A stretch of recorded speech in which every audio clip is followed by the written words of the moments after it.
Hey guys, welcome back. It's Sports with Mono and Mono. It's March 28th, 2026, and spring's trying to make an appearance. So we got a warm day for opening day for the Mets, and then we got a cold day today. So we're getting there though. And of course, I'm here with Elijah Weintraub, my trusty co-host. Eli, how are you, buddy? I am doing great, and the cold weather is here, Jim, and it's just the bottom line. I It's know. back to 30s again. But if I notice, if I'm doing my math correctly and remembering is correct, every Palm Sunday weekend it is always cold. We don't have like a warm Palm Sunday weekend. Last week we Mhm. all had winter coats on and everything around this time. It's just this time of weekend where we get the cold weather back again. But it was Yep. good to see spring for a little bit. We got a great show for you today, and let's kick it off with the monologue sponsored by Coriano Trucking of Summer Hill, New York. All right. And listen, I mean, I had a monologue different than what it is now, but this is kind of an unfortunate situation. I'm sure everybody by now has seen the whole Tiger Woods incident, and it's mind blowing at times to know, this guy's a millionaire. He must have some sort of a problem, but he keeps driving cars, which he shouldn't, and this doesn't, I'm not passing judgment on him as a person. I just question sometimes, what he's thinking. He's in the public eye. When you're a billionaire, that's the compromise, right? Yep. You're a public figure and people watch this stuff. And it doesn't detract from him being the greatest golfer of our generation. I mean, I saw Jack Nicklaus at for the tail end of his career, but this guy was the best golfer in the world for many, many years. And he just keeps running into these incidents, which is, unfortunately going to hurt his public image at some point. But Yep. you just have to wonder, like, why are you driving a car? You have billions of dollars. You It makes hire no sense. people to drive the car for you. So, sometimes his judgment is questionable. But again, I don't want to detract from the fact that as an athlete, he was the best in the business. But you just see this over and over again of athletes that are in the public eye and they do things that make you wonder, why are you doing things like this? So, I thought it was worth bringing up that it's a head scratcher for me to see the judgment of him at times. And people were talking about him possibly coming back. I didn't think he was going to play in the Masters anyway. From a physical perspective, he's been battling a lot of injuries, but this is going to seal the deal. So he's not going to be playing in the Masters. I'm certain of that. So, whatever your thoughts are, Eli, do you have any thoughts on Mr. Woods? The first thing that came to mind is, well, I guess when it comes to driving, even if you've been in car crashes or have medical issues or have things going on, people still want that freedom, knowing that they can drive. And we see this time and time again. People want the freedom to say, "I want to just be able to drive and live somewhat of a normal life," and we see that all the time.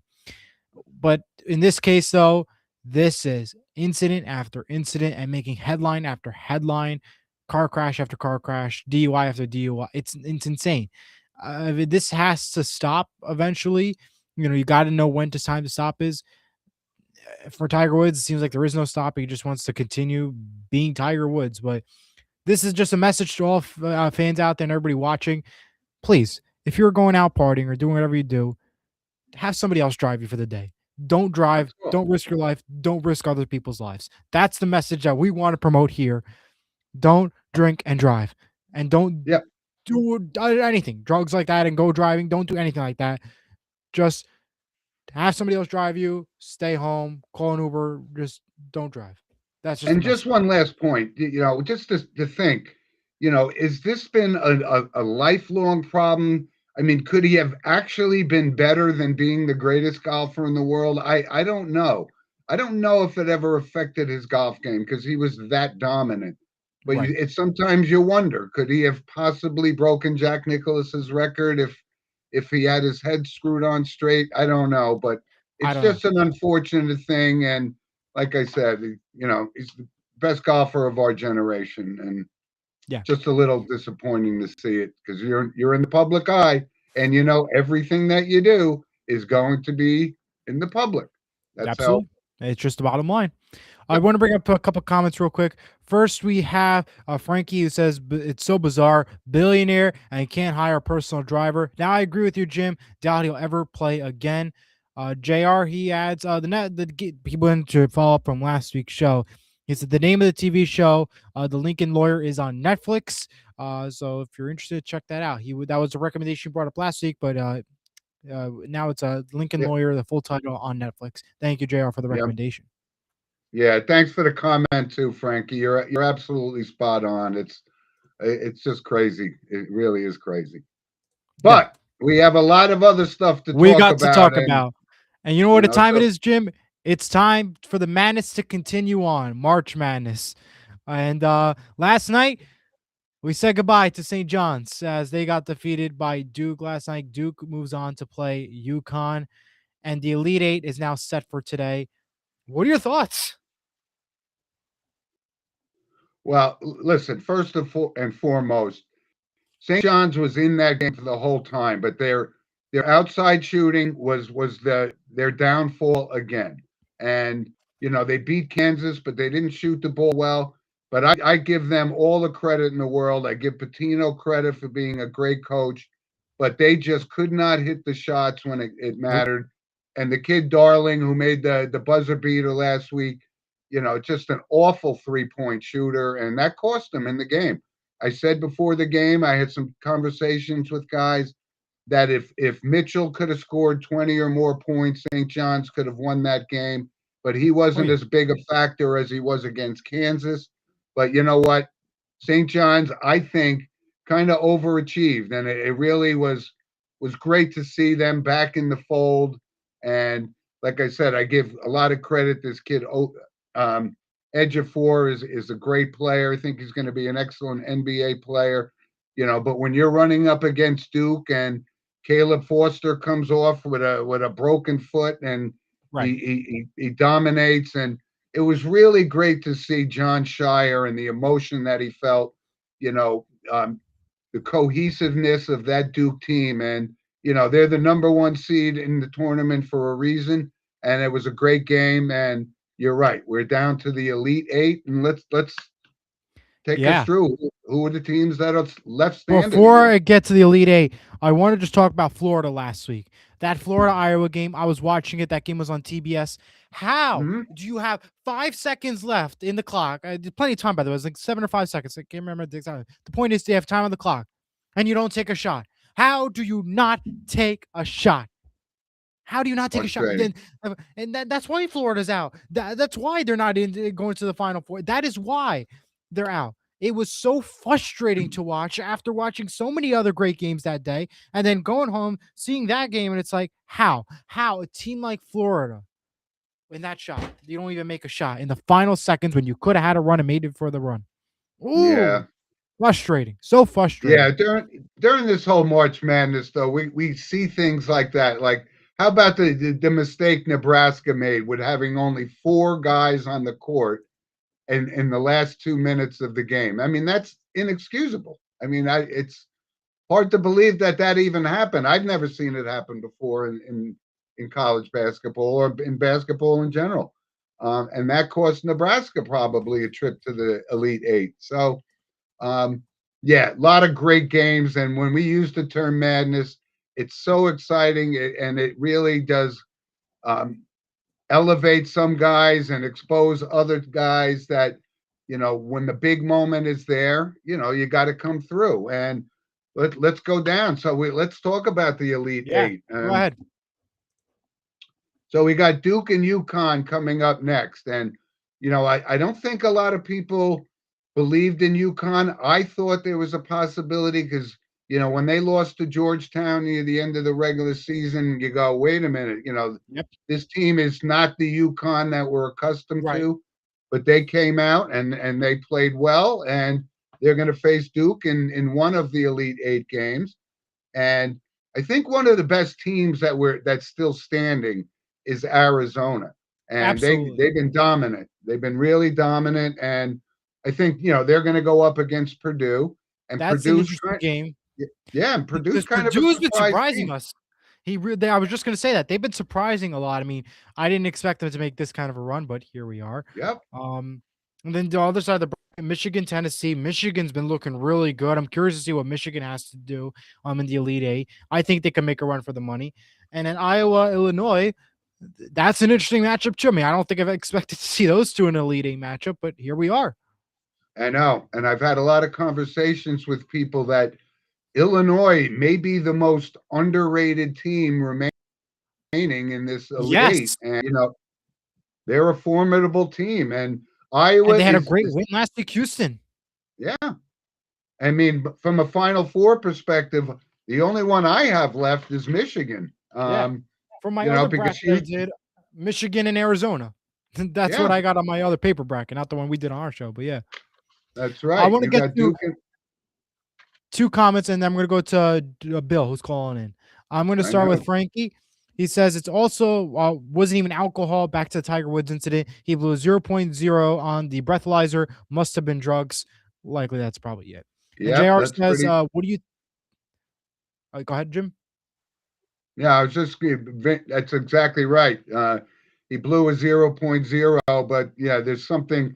When the police say he's visually impaired, there was something deeper than alcohol. So Absolutely. we know that. JR says, what do you think about Michigan and their run in the Elite Eight? Well, listen, you can't. Like I said, I've had them all along, and this kid Lendenborg is quite the player, and I think this is a great Elite Eight because there are some It really surprise is. teams. There are teams that we expected, and it's just been, when we talk about Eli, just before the tournament started, there's going to be some surprises, and Yep. it never seems to disappoint. It's one of the best times of the year for sports, and I know Frankie and all of our other loyal listeners feel the exact same way. It's just great, great sport.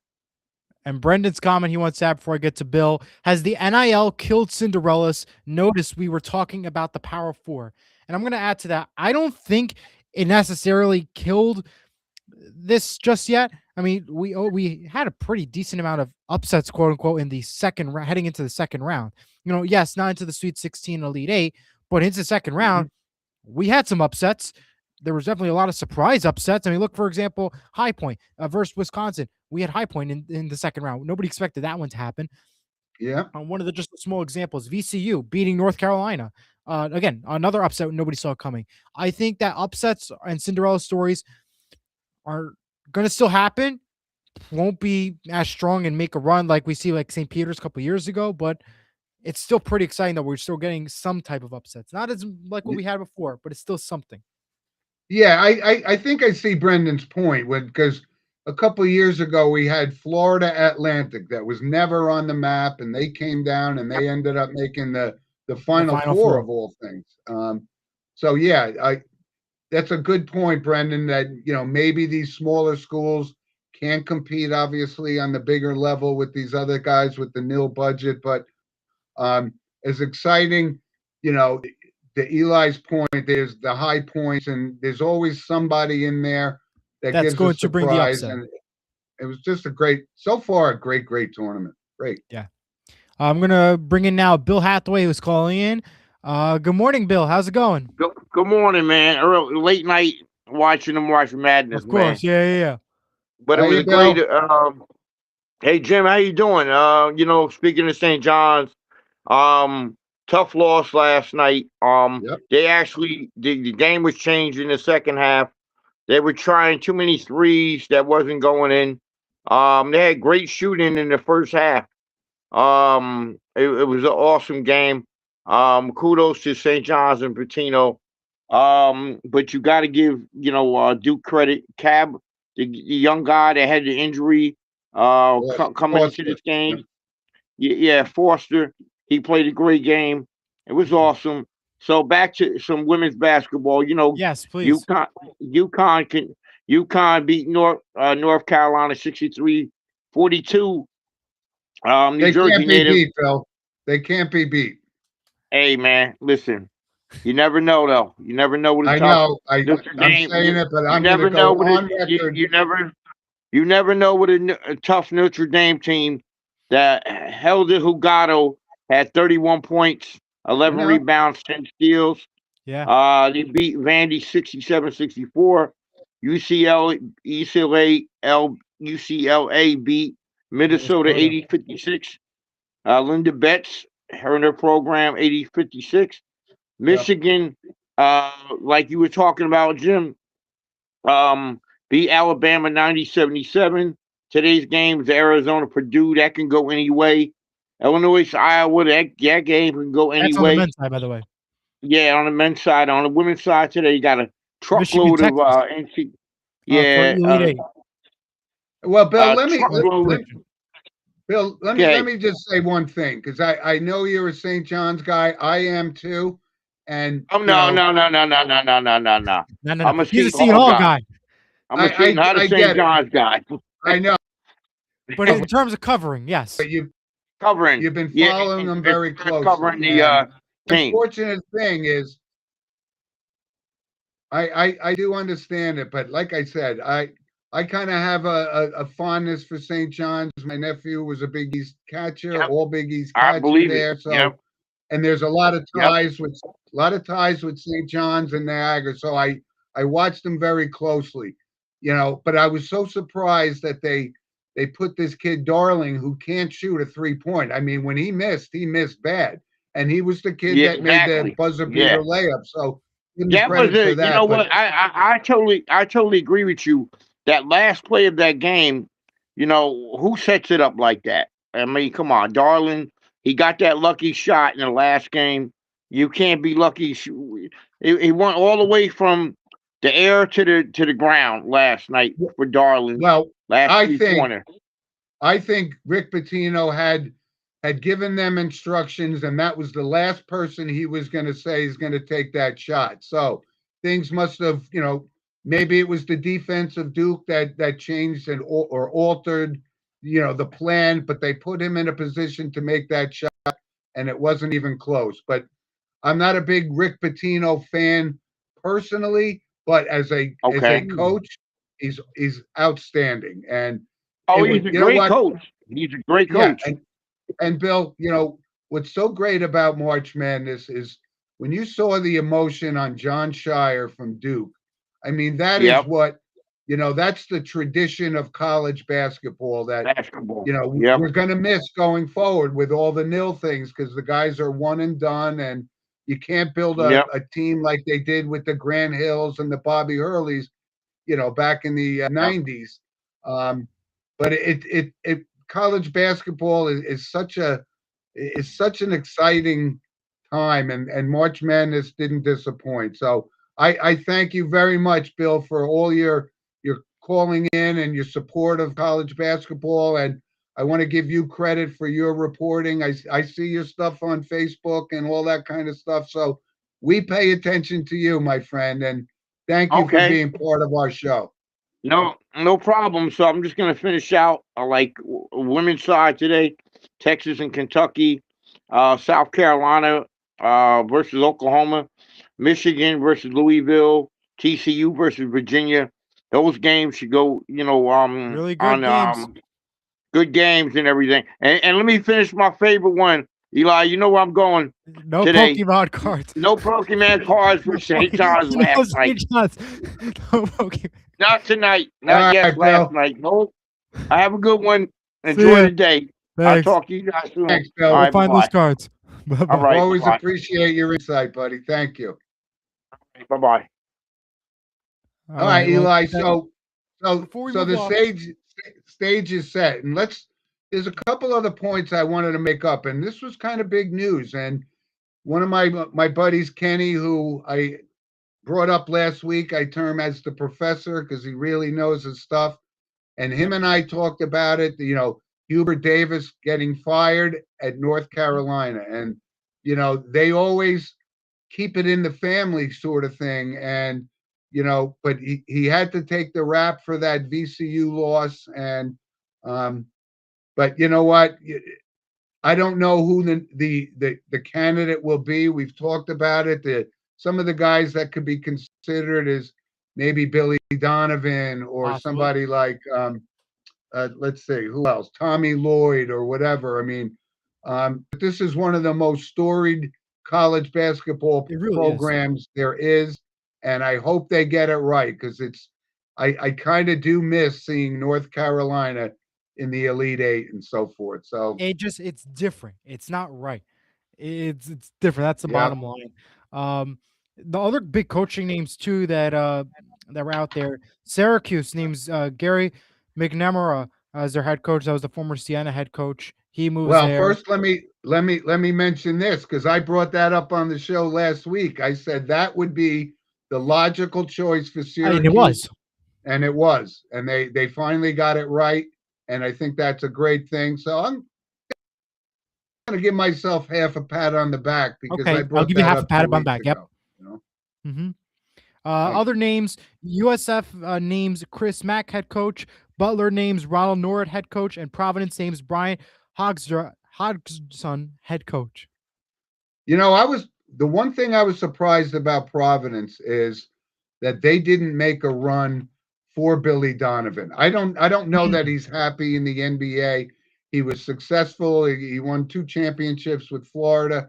Um, but he's a Providence grad. He took them to the Final Four, and that would have been a good move for them to bring a guy just like they did. Syracuse brought McNamara in. I thought that would have been a good pick for Oh, Providence, but absolutely. they went for That's another what they guy. chose. Yep. Yeah. By the way, for anybody who's watching, feel free to call in anytime. Scan the QR code or click on the link in the chat to call in and leave a chat anytime. Let us know what you have thoughts on anything we talk about today. Yep. Good stuff. Let's move on to the MLB. Yay! Baseball is back. Yay! Yankees are undefeated. If the season ended today, Yeah. Max Fried would win the Cy Young, and Trent Grisham would be the MVP. Wow. Can we just talk about Judge for a second? I know I'm going to bring it up again. 4 strikeouts on opening day. Why is it that when we're on a national audience, the Yankees, he can't do nothing? Tonight, the game's on Fox. Is he not going to do anything because the game's on national television? It's on Fox. It's not on the Yes Network and not on the New York and New Jersey market. Are we going to see Aaron Judge not dominate because it's on a national base schedule? I mean, why is it always when it's a national game, a mattered game? Why can't he do anything in those big time games? Does he need to be benched? Like, I don't get it. I don't. Oh, come on. I don't know what your vendetta against Aaron Judge is, Okay, but let's watch tonight's game. I'll have to be wrong, but it's a national game. It's on Fox. It's not the Yes Network. I'm curious to see what he does. And if he doesn't do much, it proves my point. And if he does do much, that's fine. But let's focus back again at the postseason, the big games. What does he do, and does he do it? That's the he big had a question good I have. postseason last year, Eli. He had a good Okay. postseason. Did he win a World Series? No. Did he make a run for the money? Maybe. You can argue a little bit, but not fully. Past couple years, same thing. You haven't seen it. World Baseball Classic. He didn't do anything in the championship game. The games that matters most, we haven't seen the true Aaron Judge. All right. Leave him And we alone. have He's going to be fine. caller Brendan in Turkey who's calling in. Good morning. Merhaba. Brendan, are you there? Good afternoon. Brendan, it looks Can like you you're see me? calling from a foxhole or something. Do you have any lights in Turkey or no? I do have lights, but I prefer to go without them since it's so late in the afternoon here. But Well, as they say, I you got just wanted you to got a call in and perfect check face in for on my radio, favorite, so my don't favorite worry people. Here we about go. Yeah, there you go. How you doing, buddy? Okay. I'm doing well. It's 5:30 p.m. out here, and I'm just enjoying the show, catching up on some of the things that I've missed, some of the things that I've been able to pay attention to. Last night I was watching at 2 a.m. To your point about MLB, talk more baseball. Eli, nobody cares about Judge going 0 for 4 on Netflix. I mean, Netflix is a joke. Come on. Well, we knew Netflix is a joke, but why is it again a big time game? Everybody watching, he doesn't do nothing. Well, same thing like World Baseball Classic. Sure, but he's still gonna hit his 55, 60 home runs, I'm sure. No That's problem. What's he doing exactly in the right. postseason, though? That's That's exactly fine. right. That's fine. But listen, we only got the Yankees. we only got Yankees are built- 160 games left, so I think he's got time. That's fine. Go ahead. So, Brendan, what do you think about the? It was still what do you- nice not listening to Michael K. Let's put it that way.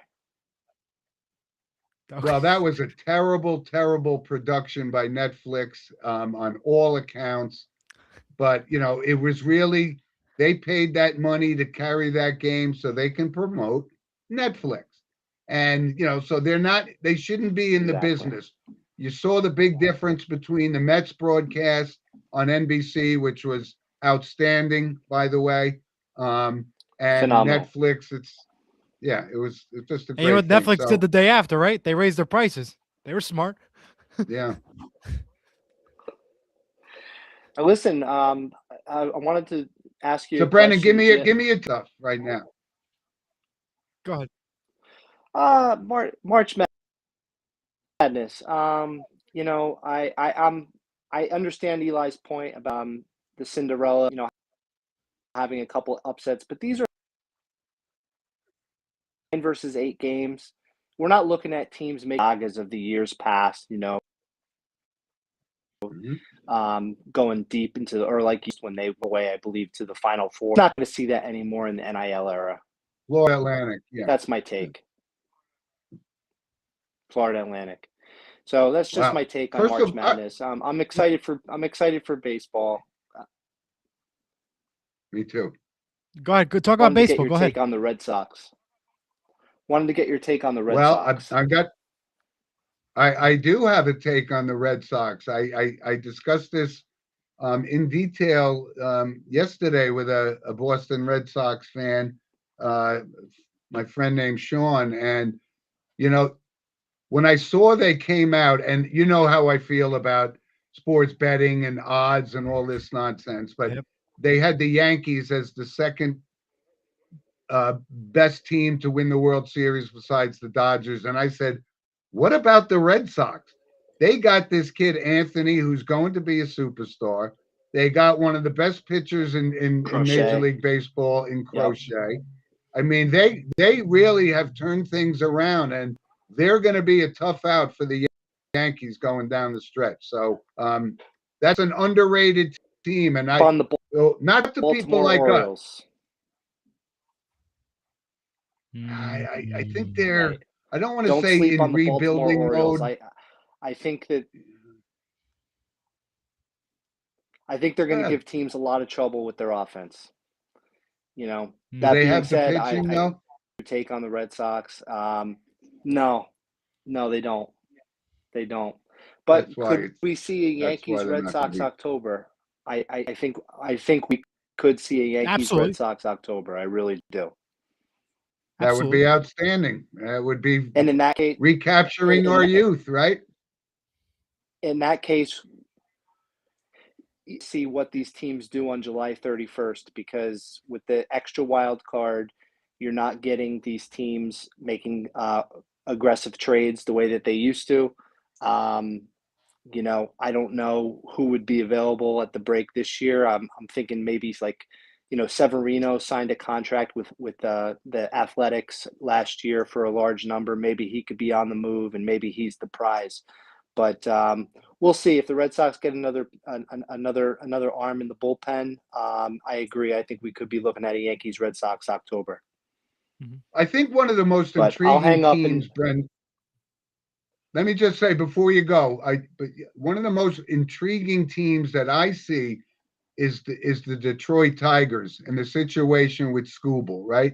I mean, are they going to pay this guy? And you're right, when it comes to this trading deadline, even if they're in the mix.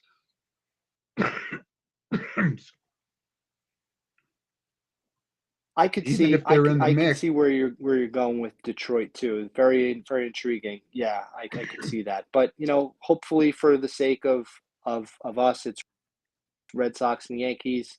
And great show as always. I'm gonna hang up and listen. I think I'm a minute behind on the show here on my feed. So guys. All right, Brent. No problem. Thanks, enjoy a turkey. That's our first caller. It's our first international caller on our show. All righty. I was gonna How say, about that? Honestly, We're going he was- global, Eli. We're I going know. global. I just want to say when he was in the dark for a second, I'm like, I think we got hacked or something. Like, I was like, I didn't look. Anyway, I was like, it didn't look like our brand. Like, I didn't expect him to actually be calling from Turkey, but gotta give him credit. Thanks for calling in.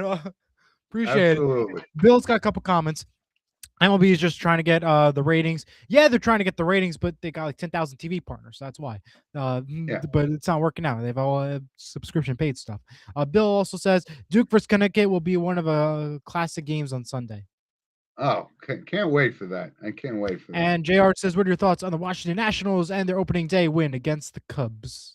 They're so far from it. Like I said, they're not going to be relevant. The team is in disarray. So, we're going to be looking at the Dodgers. We're going to be looking at the usual suspects, and the Washington Nationals are not going to be one of those teams. But I wanted to bring up one other quick point. Yesterday, with Judge and Stanton hit a home run. That's the 60th game that they hit a home run in the same game. And I was trying to figure out, I said, what about how many times did Babe Ruth and Lou Gehrig did that?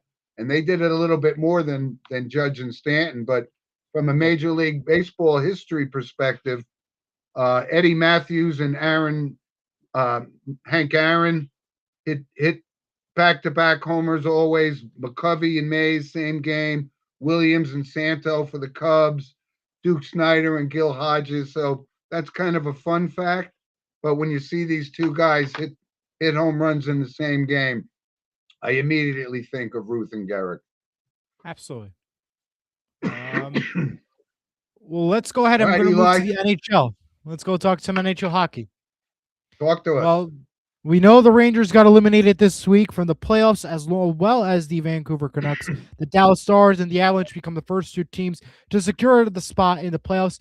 The Avalanche are likely going to win the President's Trophy as they stand at 106 points with the season slowly winding down.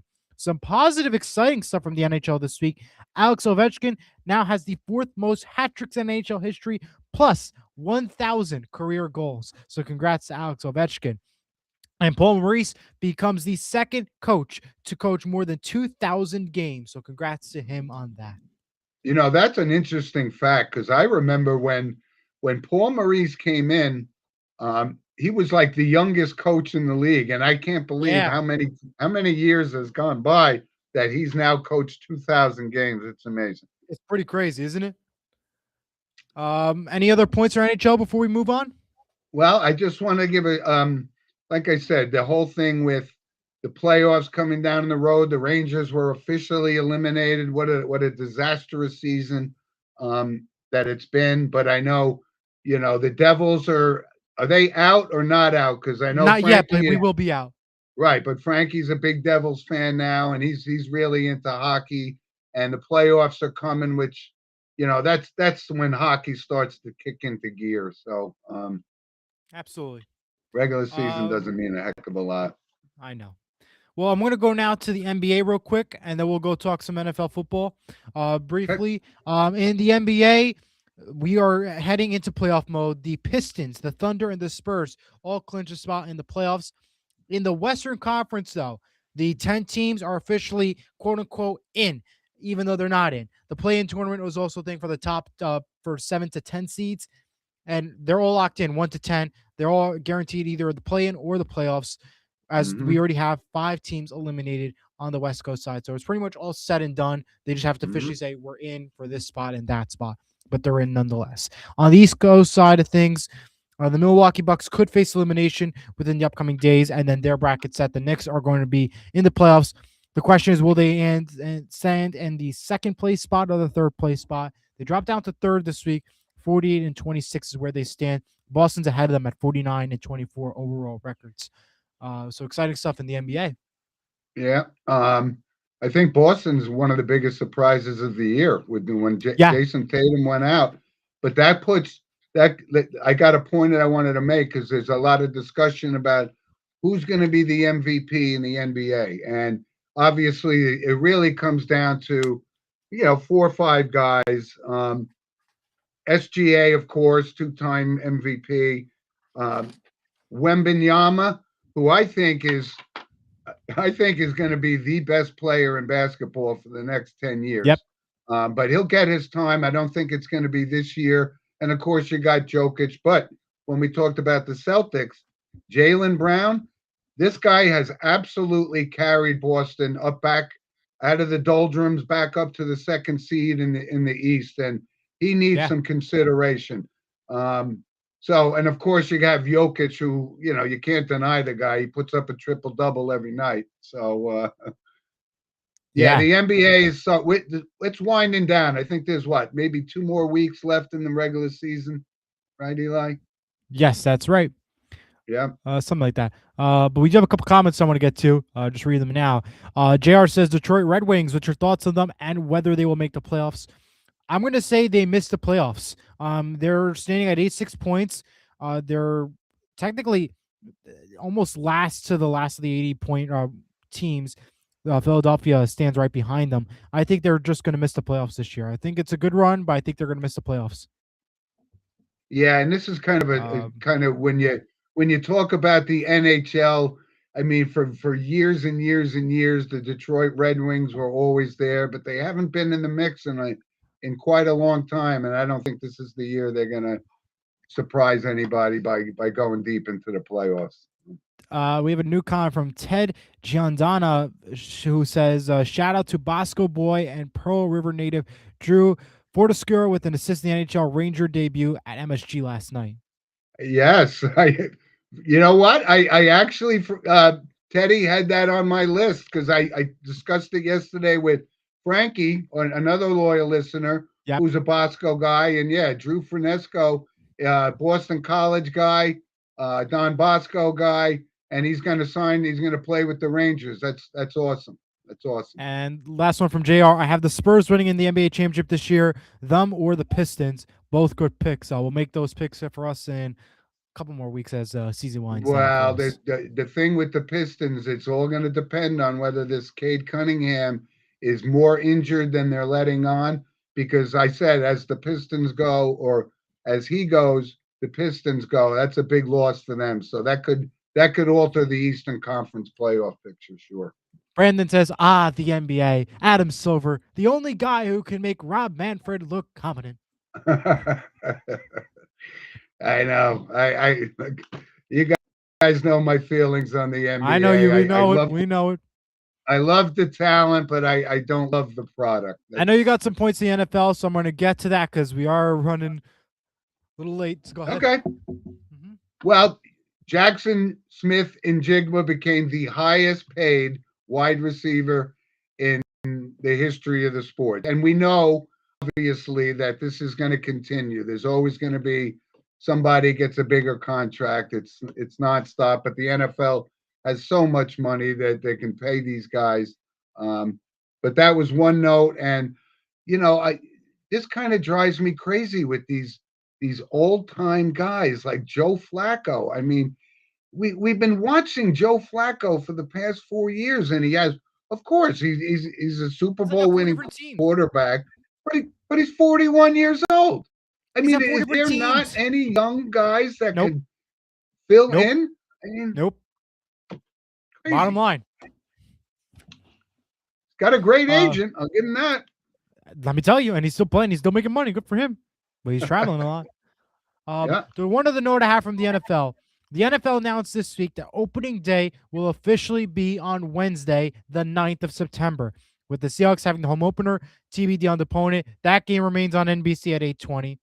But the best part is, and I can't believe this, the Melbourne, Australia game, that's taking place on Thursday at 8:35 p.m. Eastern with the 49ers and Rams, but it's being played there at 10:35 in the morning on a Friday in Australia. Can you believe that? So that game's being played on a Friday while we're all watching it on a Thursday here in the United States. What a crazy turnaround for these for those two teams. Well, this is right to your point you brought up last week that now, I mean, are we going to have NFL games 7 days a week? I mean, that's way too much for me. It seems like it. I mean, look, we're already having a Wednesday game. So if you think about it, Wednesday, Thursday, Saturday or not Saturday, Wednesday, Thursday, Sunday, Monday. It's 4 days out of 7. No, you're right. And now we're going to have games on Black Friday after Thanksgiving. And Well, it's always been like really, that. That's normal. But you get Saturday games before Christmas. You get this game, that game. I mean, we got to stop. Keep it to Thursday, Monday, Sunday. Call it a day. Everybody's happy. And if you want Black Friday, because that's a new thing, it seems like brings in good ratings, you can leave that one there. No other but day. I give you kudos on this. You brought this up several times before, and you're spot on. I don't know who the Seattle opponent's going to be. There's a lot of talk that it might be the Giants or something. It's going to be, I don't know. It'll be very interesting to see. Yep. Well, let's go to some random points. That's going to be sponsored by Lynch Toyota of Manchester, Connecticut. Go ahead, Eli. Start us off. All right, we begin in the WNBA, where the Connecticut Sun franchise has being sold to the Ferretta family to bring back the WNBA to Houston for $300 million. They'll officially move from Connecticut to Houston. Pretty crazy story there. Yeah. The Masters has announced this year's TV schedule, April 9th and 10th. That's the Thursday, Friday. 1 to 3 p.m. on Prime Video, then 3 to 7:30 will be on ESPN. The 11th and 12th, that's this for Saturday, Sunday. The first 2 hours, 12 to 2, is on Paramount Plus, and then 2 to 7 on CBS. So the first 2 hours of all 4 days will be on a streaming service. Then the rest of the tournament for the other 4 hours, they're going to move to cable television with the CBS and ESPN deals. This is crazy. It is. I mean, that's just the bottom line. It's crazy. Savannah Guthrie announced this week that she will return to the Today Show on April 6th. It's been nearly 2 months since her mother, Nancy, went missing. It's so sad to see. We'll look forward to her return on Today. As we know, the Oscars are heading to YouTube from ABC in a few years, but now they announced they're leaving the Dolby Theater in 2029 to move to the Peacock Theater in LA, which is a little bit bigger than the Dolby Theater, but it's still another big move with the Oscars. It's some good news. Every single CBS Media Ventures produced show will be renewed through 2026, 2027. Shows include Inside Edition and Entertainment Tonight that have been renewed. Disney announced its newest class of Disney Legends, which will be inducted at the D23 Expo in August. Some of the names include ESPN's Chris Berman, who will become an official Disney legend, Anne Hathaway, Bob Iger, Dwayne "The Rock" Johnson, the Jonas Brothers, Lin-Manuel Miranda, and so much more. Congrats to all the legends of the company. Okay. And lastly, my favorite story of the week. I'm sure this will be yours too. United Airlines has announced an entire row to yourself. How about this? An entire row of 3 seats to yourself. The row will be called United Relax and Row. It will feature 3 adjustable economy seats with leg rests, plus a mattress pad, blanket, and 2 pillows. United will roll this out next year on more than 200 787 aircrafts and 777 aircrafts. Up to 12 of these new rows per plane. I love it. I mean, a whole row to yourself in economy class. My gosh, isn't that awesome? Plus, you got the seat rest. That's a win. You need $10,000 for those 3 seats, but it's okay though. Yeah, well, if you can afford a whole row, you might as well go to first class. I don't get it. I'm curious to try this out. I don't know. I mean, it's expensive. I'm curious to see how it is. Okay. A couple comments before we get to you, Jim. All right. Another point that I want to bring up from JR is that this is sort of a random point in the NFL, but in all major sports leagues, the FCC is looking into sports streaming and how it is so expensive to watch the games. It is always expensive to watch games. All sports are going to be like that, unfortunately. And Brendan adds, if you purchase all streaming options for the Yankees' 162 games, you will have to spend more than $800 before the internet. I don't have any comment on it. It's absolutely right, and it's absolutely. Well, because if you think about it, ESPN, Fox, TBS, Apple TV, NBC, Peacock, Prime Video, everything. You need like 10,000 streaming platforms. Like, it's ridiculous. It's so expensive to watch games. And don't think it's not going to happen. That maybe 2 years away, the Super Bowl will not be broadcast on national television. You're going to have to stream and pay for that as well. And then maybe that'll be the day I don't watch the game. I'll be quite honest with you. If it's streaming and it's something I don't have, I don't know if I would pay for it. And especially like Peacock, it's no free trial, no nothing. So you would have to pay the full price just to watch one game, Yeah. as an example. It's ridiculous. Anyway. Go ahead with your points. I only got a couple, and yeah, I brought it up last week. This flag football stuff, it was a flop, if nothing else. I mean, first and foremost, nobody went to the game. Second of all, nobody watched it. It was absolutely unwatchable. And how could these NFL teams like Joe Burrow, for example, and Kenny brought that up to me, the guy's injured in National Football League. Wait till one of these guys tears an ACL, and that's going to be the end of flag football. But it's an unwatchable thing. I'd rather watch Bassmasters on Sundays because I'm a fisherman. Anyway, Hold on. I want to bring to that point. Number one, we're in the middle of March Madness right now. 2, the Masters is about to start. 3, the NBA and NHL about to start, and MLB is back. I mean, of course, nobody's going to focus fully on the game. But don't get me wrong, though. And I said this last time. The purpose of flag football in the professional level and non-professional level is to have fun. That is the goal. To have fun, in their case, make money, and put on a show. And people will watch. There's, of course, going to be somebody that will watch it. And if you go to a local sports bar saying, that's going to be on the television if it's on like Fox and FS1, which I believe it was on Fox. The point is, one of those somebody guys will watch it. It's not an unwatchable thing. It's just there's so much other stuff going on. I think that is the point that we need to bring up. Well, I respectfully disagree. I think it's unwatchable. I do. Okay. I really think it's unwatchable. Yeah. Anyway, You also think the WNBA is unwatchable, but it's not. But there it's was a watchable thing. Let me tell you.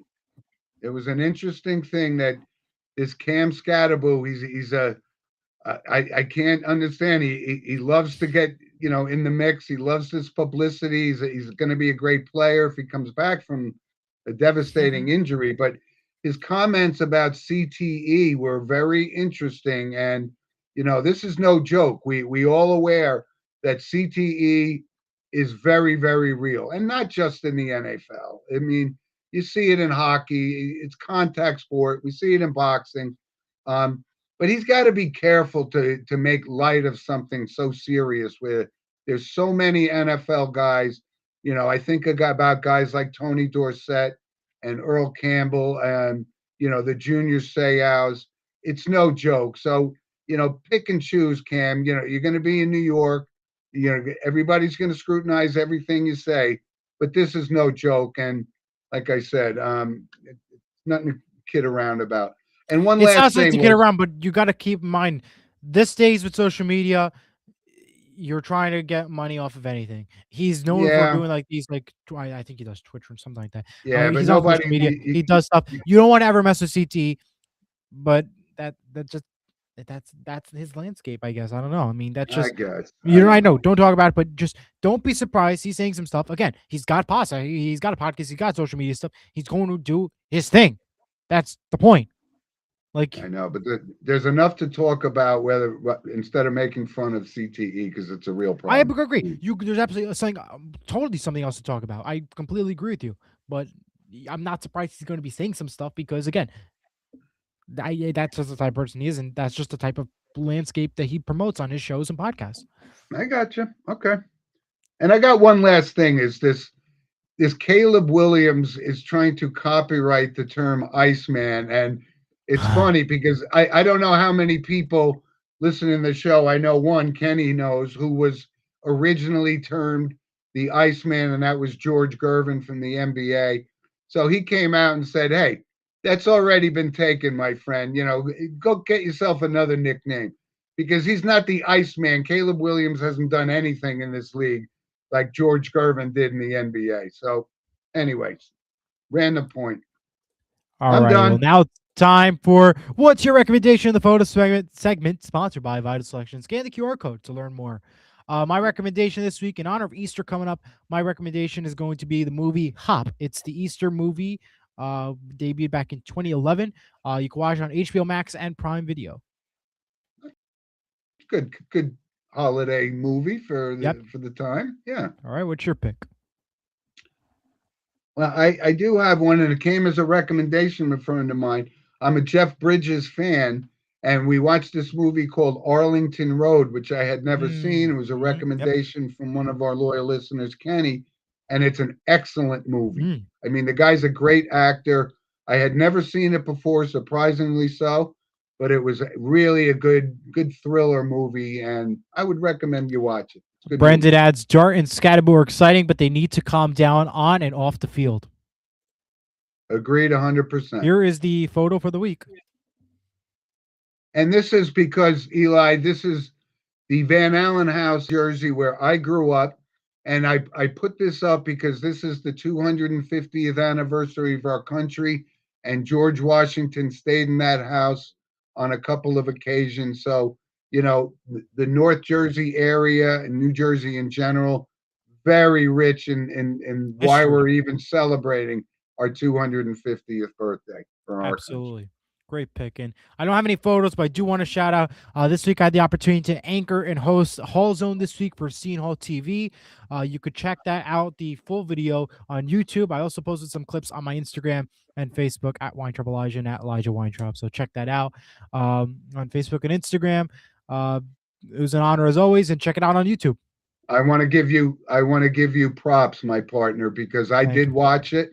Yeah, you looked very dapper first and Thank you. foremost with your suit on, and you made some good points. That Diego he texted me and said, I agree 100% with the points you made on the World Cup.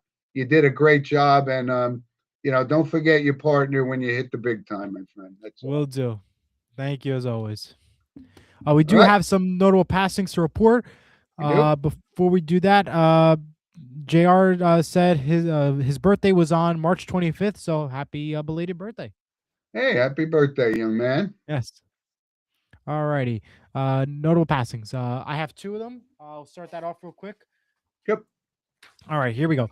James Tolkien, best known as Mr. Strickland in Back to the Future, has died at the age of 94. He was born in 1931. And the last one I have was the two pilots that were killed in last week's Air Canada fire truck collision here in LaGuardia Airport. Just awful to see, and we're praying for them. Their bodies were returned this week to Canada. Just awful to see. Yeah, and of course we also remember Eli in that kind of a tragic thing with what's going on in the Middle East. We did lose some servicemen and women in the injuries. Yep. So you know how we support our servicemen and women, and you know our thoughts go out to them as well. Absolutely, yeah. And I believe you have some more. So take it from here. I do. I have Robert Mueller, who was head of that, the whole Russia hoax thing and whatever. But he was a Marine. He was a former FBI director. And from all indications to me, he was really a stand-up guy. Politics aside, I don't care one way or the other, but he was 81 years old. And from the world of sports, I had a couple. How about that tragedy with Jesse Pierce, who was a NHL Minnesota Wild reporter, a tragic event with her and her three children passing away in a house fire. Horrible thing. Couple others. Valerie Perrine was absolutely a really good actress back in the 70s and 80s. She was in a movie called The Electric Horseman. She did a lot of other work, but she was 82 years old. And from the world of music, couple of notes. Dash Croft, who was part of the Seals and Crofts music group, and they wrote Summer Breeze and Diamond Girl, which are very popular songs back in the 70s and 80s. Yep. He was 85 years old. And Chip Fielder, and Eli and I talked about it. No, Chip Taylor, I'm sorry. But Chip Taylor was actually John Voight's brother, and he wrote the song Wild Thing, which was a big hit for the Trogs back in the, I don't know, maybe 60s or 70s at least. But he was 86 years old. And Barrett Robbins. Now, Barrett Robbins was the center for the Oakland Raiders when they made the Super Bowl against Tampa Bay. But this guy had some mental health issues and, off the field issues, but he was 52 years old. but he's the guy that didn't show up, and they suspended him for the Super Bowl, which may have cost the Super Bowl because Right. Rich Gannon got destroyed, basically by the Tampa defense. It may not have changed the outcome, but it didn't help when your starting center disappears the night before the Super Bowl. So, so Eli, wow, did we cover a lot of stuff? We had a lot of stuff, a lot of mobile passing stuff. Wow, we're just a lot today. Well, that was awesome. What a great show. Thank you to everybody who called in, who commented. Yep. Thank you to Brandon. Enjoy Turkey and for calling in internationally. That was pretty cool. And to Very Bill, cool. who called in, thank you as always. And Yep. as always, you can email us at sportsmonomano@gmail.com. Leave a comment as always. We appreciate it as always. Thank you for Yep. joining And us. like I said, if each one of our loyal listeners tells a friend and they subscribe to our show, it's going to be good for us because, we love doing this and there's a lot of content. And, again, I do want to thank everybody, our listeners, for calling in and sending in comments. And we're going to be right back here with you next week at the same time, right? Yes, that's right. 10 o'clock. All right. Well, everyone have a great day. Okay, And Eli. we'll see you all next week. Yep. Well, Bye-bye. I'll have my Masters pick for you next week.